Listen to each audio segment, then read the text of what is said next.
What's the story, everyone? Welcome back to Gaelic Games Fan TV. How we all getting on? How is the form? So it is the final day in the All-Ireland Senior Football Championship group stages, and by God, we are set for what looks like a cracking weekend of Gaelic football action. We do have the 4 games in the Tailteann Cup as well, the quarterfinals, but the group stages this weekend are looking tantalizingly brilliant, aren't they? I mean, like, don't get me wrong, I haven't always been the biggest fan of these group stages, but I think this has been the best year of the group stages so far. Every game has something to play for. There's only one team I can think of that has their place guaranteed, and that's Armagh, who, no matter what happens, will win their group in their game versus Galway. So it's going to be an absolutely cracking weekend. We're here to preview and predict all of the games. So we've 8 games to discuss in the All-Ireland Senior Football Championship, 4 games in the Tailteann Cup as well. So 12 games in total. So a lot to break down in this video. If you're new to the channel, hit the like button and subscribe if you could. And without further ado, let's get into it.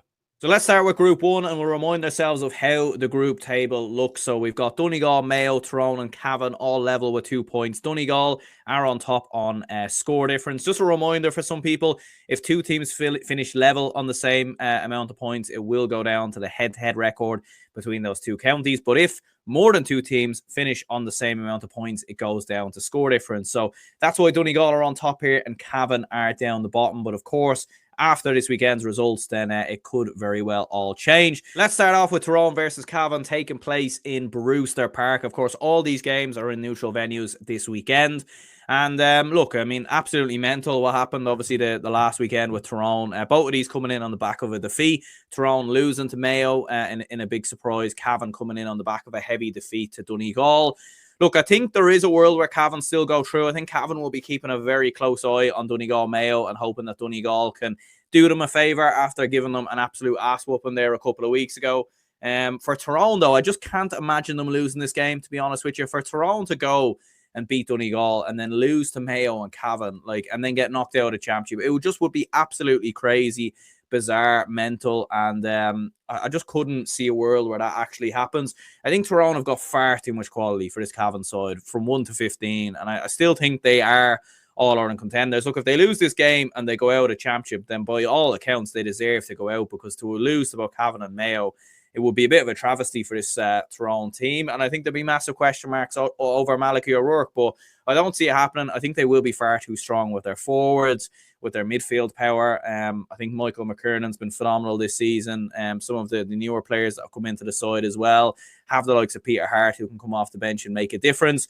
I think Dara Canavan, we haven't he had some moments against Mayo. He took a while to get going. I don't think we've saw the absolute best from him just yet. And I think this could be maybe a game where we see him step up. He's obviously had his injuries.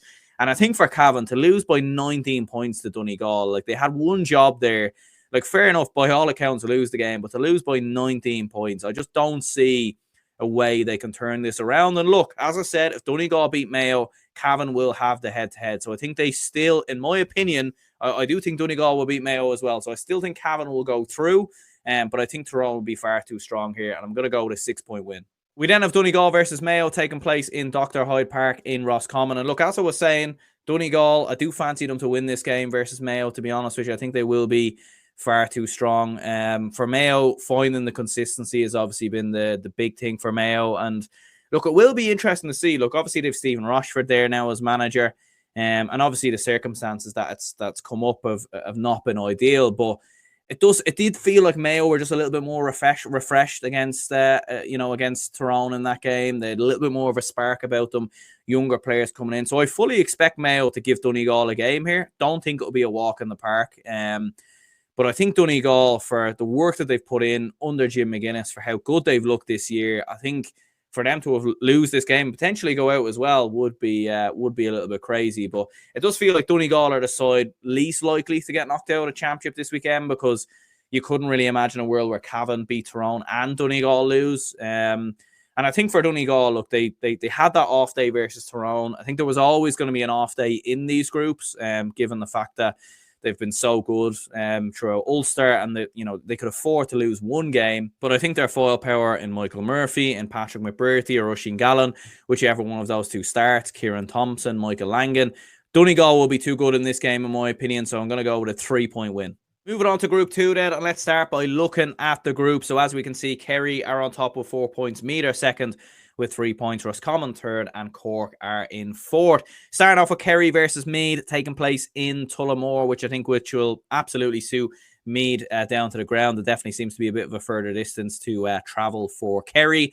Look, the big thing here for Meath, in my opinion, it is a free hit in many ways. I think they are going to go through. There is, like, if you look at the league table, and we'll throw it back on the screen again, with Roscommon playing Cork, like, there could be a points difference swing there. And if Roscommon and Meath are on the same amount of points, it will go down to score difference because of the fact that they both drew when they played each other a couple of weeks ago. So, like, looking at it there, I think for me, the most important thing is just don't get hiding here. Like, don't get absolutely battered or hammered, because I think if you finish second and get a home game going into the preliminary qualifiers, you have a massive chance of getting to a quarter final. Whereas being away, especially when you look at some of the other teams that are there as well, it'll be tough for me, in my opinion, to win that. So, most important thing here is to just not get a hiding. And look, Meath are a good side. They've got young players, performance that they put in versus Dublin, and I think they can give Kerry a bit of a rattle here, to be honest with you. In a neutral venue, Kerry could switch off a little bit because ultimately they don't really have a lot to lose here. I mean, if they lose, they won't finish first. At the minimum, they're guaranteed second. But this could be a game where Kerry switch off. And look, we've saw Kerry's defence has been vulnerable at times this year. Cork have exploited them to a certain extent at different stages throughout the league as well. Their defence has been a little bit vulnerable in different moments.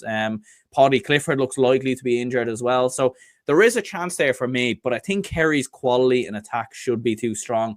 Let's not forget when Kerry played Meath in the groups last year, they absolutely wiped the floor with them. I don't think that will happen this time around, but I think with that attacking talent that Kerry have, that we all very well know, and then Joe O'Connor in midfield, who I think has been outstanding this season as well. So I'm going to go with a Kerry win, and I'm going to go with a 5-point win here. I think Meath, though, I'll be very curious to see how well they can do in this game, because their performance versus Dublin a couple of weeks ago is still very fresh.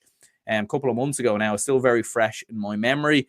And they have players who can kick 2-pointers in Owen Frayne, in Matthew Costello, in Jordan Morris. So they absolutely can do damage here, but I think Kerry should still have enough to come through it. You've got Cork versus Roscommon taking place in Portlaoise. Feels a little bit more for one of these two, because I genuinely do think whoever loses this game and finishes bottom of the group, I think there'll be changes in management. There'll be an overhaul of their squad, and there'll be a bit of an inquest into both teams, because I think ultimately you would have to say that whoever loses the game this weekend has absolutely not progressed over the last couple of years. And they haven't quite been able to reach the pinnacle of where they've wanted to be. It has the makings of a game where Cork could turn up, because we very well know that when they play like bigger teams, they have this awful habit of stepping up and producing. They are a little bit erratic at times, though, in terms of their forwards. Brian Hurley's dropping in and out. At times he's looking like an absolute world beater, then he's not even playing. You've got Mark Cronin, who's looked very good, but they're just struggling for a bit of sort of consistency in their starting 15. There seems to be a lot of chopping and changing. And I'm just not overall convinced by this Cork team. The way they sort of just fell away versus Kerry and sort of allowed themselves to be beaten so comfortably when they were in a fantastic position in that game, I thought was a little bit worrying. And I think for Roscommon, look, they have the better players. They have the better team in some of those attacking players, in the Murthas and Ben O'Carroll. I think they're far too strong. And I think for Davy Burke and Roscommon, I think it just feels like it would be an absolute disaster not to win this game. And I know originally I did back Cork to actually finish in third and Roscommon to finish in fourth. But the more I've looked at it, and the more I looked at Roscommon's sort of attacking intent versus Meath, I think they will have enough to come through this, in my opinion. So I'm going to go with a 4-point win for the Rossies. In Group 3, the state of affairs looks like this. We've got Down and Monaghan both on 4 points, and Louth versus Clare both on 0. So again, both games very much in the balance. And looking at Monaghan versus Down, first of all, taking place in the Athletic Grounds in Armagh. Massive game, I think, for Down football. If Down can go and beat Monaghan and win this group and get straight through to an All-Ireland quarter-final, it would be one of the stories of the year, in my opinion. For Down football to have won the Tailteann Cup last year, to have been relegated from Division 2, and then go and win this group. Look, I know they've been in a lot more of an easier group than some other counties. They've obviously had to play Clare, who are a Division 3 side. Louth, fresh off of winning a Leinster Championship, playing them obviously at home as well. There was always bound to be a bit of a drop-off from Louth, but taking nothing away from Down, because they've been absolutely outstanding so far in this All-Ireland series. Oran Murdoch's been absolutely outstanding. Pat Havern as well, very good forward. And they can do damage to Monaghan. They beat them in the league, albeit Monaghan had nothing to play for in that game. Look, Monaghan have been hosting really in this group, you would say. Very comfortable versus Louth, very comfortable versus Clare as well. In both games, there was moments where maybe either side threatened to kind of put it up to Monaghan, but I think they were far too comfortable and strong in those games. Rory Beggan, as we know, I think he's a bit of a shoe-in for an all-star in terms of a goalkeeper. The goalkeeper position, he's been outstanding. I don't think that's a surprise as well. His kickouts have been outrageous, the 2-pointers as well. I think Monaghan overall, for them to be in this position and not get to an All-Ireland quarter-final, will be very disappointing. I think they are a bit better than this Down team, as good as Down have been. But even with Down, it is a bit of a free hit because even if they lose, they're guaranteed second at least, which puts them in a good position to potentially get to a quarter-final. So I'm going to go with a Monaghan victory. I'm going to go with a 5-point win. We've then got Louth versus Clare, and look, you would expect Louth to win this game. Do let me know for any Louth fans watching, if you do lose this game and you go out of the All-Ireland series finishing bottom of the group, does it put a dampener on that Leinster title, or do you not care? I think if it was me, I wouldn't care, to be honest with you. I think if I was in that position, I genuinely wouldn't care.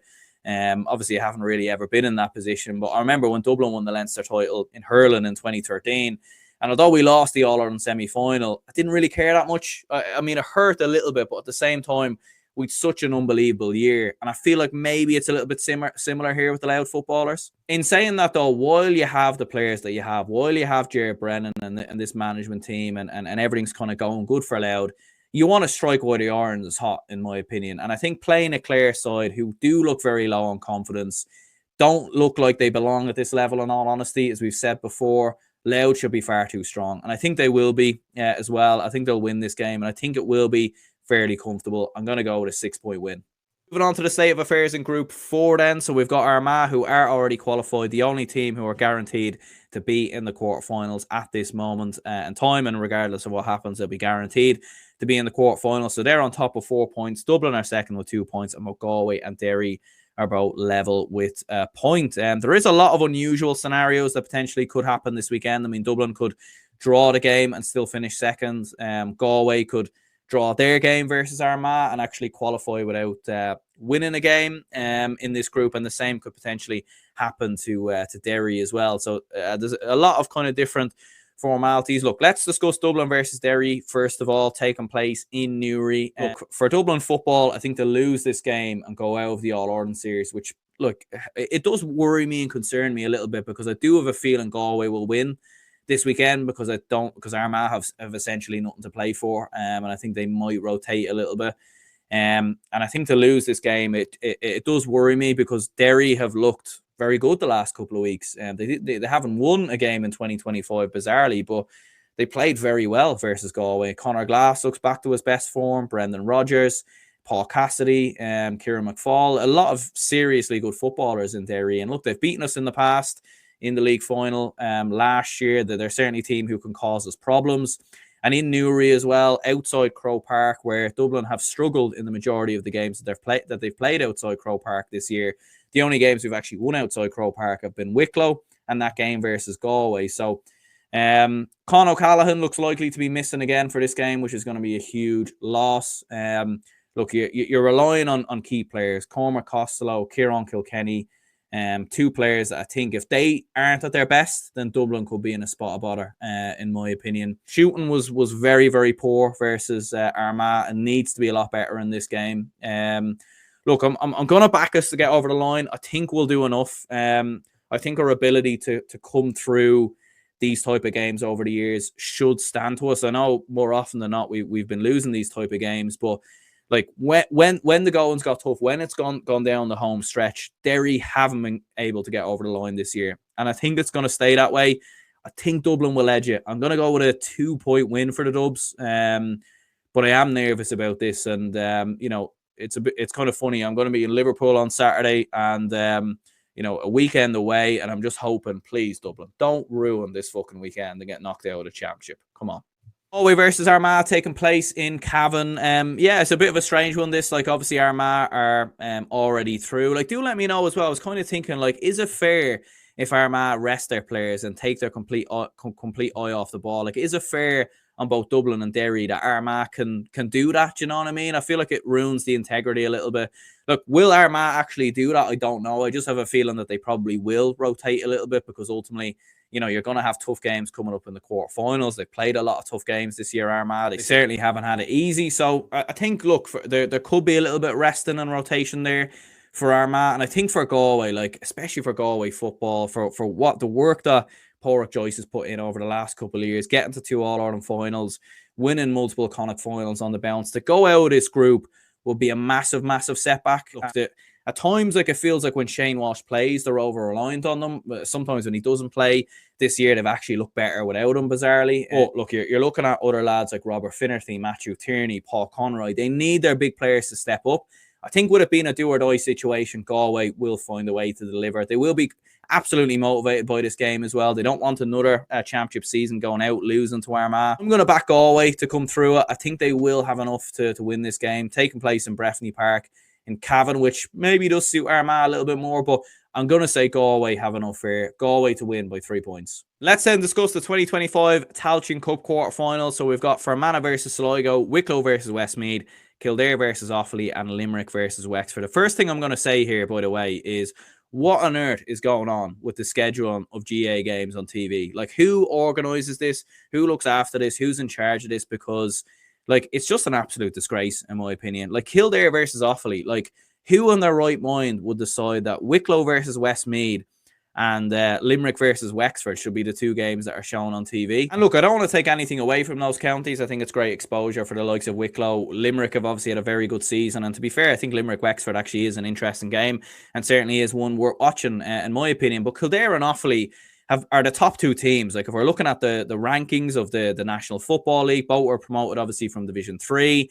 Both have played each other twice already this year. Both produced some absolutely cracking games. And it feels like this could be a Tailteann Cup final. And the fact that this isn't being covered, isn't being shown anywhere, is just bizarre, in my opinion. And then just another massive own goal by the GAA. And, like, so often we're seeing this. Like, this isn't the only time that this has happened. Like, there's been multiple other times in the last couple of months where big games just aren't shown for whatever reason. And one thing I don't understand as well, even in the hurling, they're shown Tipperary versus Laois as opposed to Dublin versus Kildare. Dublin versus Kildare, it's a banana skin game. The Dublin hurlers could lose that game. They genuinely could. Like, that could be a banana skin waiting to happen.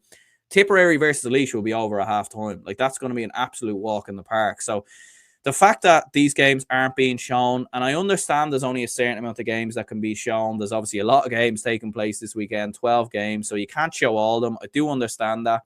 But how is this game not being shown? I just find that absolutely bizarre, in all honesty. And too often over the last couple of months this year in Gaelic football, in Gaelic games, a lot of games that people want to see aren't being shown. And I think it just makes no sense. I don't understand who's actually looking after this. I don't understand how it works. Maybe people can educate me who do understand, but I just don't get it at all. So now that that's off my chest, let's predict the games, and let's start with Kildare versus Offaly, because it is a game that deserves to be discussed because it's a massive game. And as we've seen, both when they've played each other this year, they've produced absolute classics. And it's going to be hugely interesting. Look, Kildare having the home advantage in Newbridge, I think maybe might just edge it towards Kildare. I do think the winner of this game will go on to win the Tailteann Cup as well. I know it's not always as easy as that, but I think the confidence that either team will take from this win will be absolutely huge. Daniel Flynn being back on the Kildare side is absolutely huge. He was very impressive the last time out. For Kildare, though, the thing I've always kind of noticed with Kildare, though, especially when they've been playing at this level so often, and we saw even at times in the Tailteann Cup last year that, you know, they would cruise their way through the groups. It would be very easy. They'd be so dominant. They never really have to, like, work that hard, or, you know, when they were pushed to the pin of their collar, they weren't really able to kind of turn it up. And at times this year, that's been the same when they've played Clare in the league, when they've played Offaly in the league as well. They did get a big win versus Westmeath in the Leinster Championship, which I think will stand to them. And they did compete very well versus Louth as well.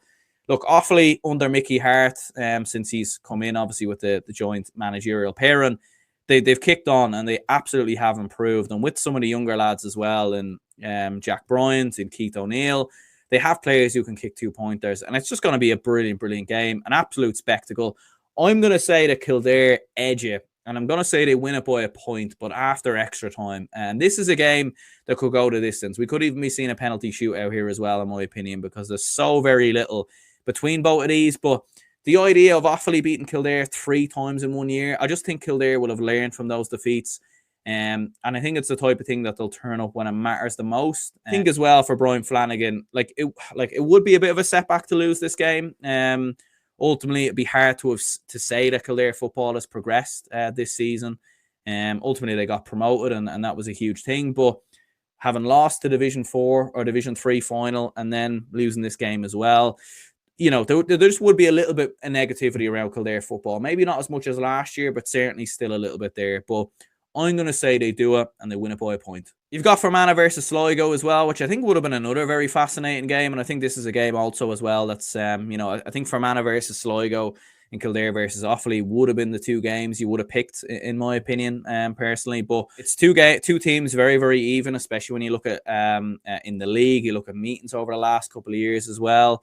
Fermanagh have that home advantage in Brewster Park, but Sligo, I think Sligo are going to win this game, to be honest with you. I just think Fermanagh have just had, they have this thing in the Tailteann Cup where they always seem to kind of let their guard down, or, they lost to Carlow earlier in the year in the Tailteann Cup. They tend to lose these type of games, and I think Sligo will deliver. I think the likes of Paddy O'Connor, Noel Murphy will do the business.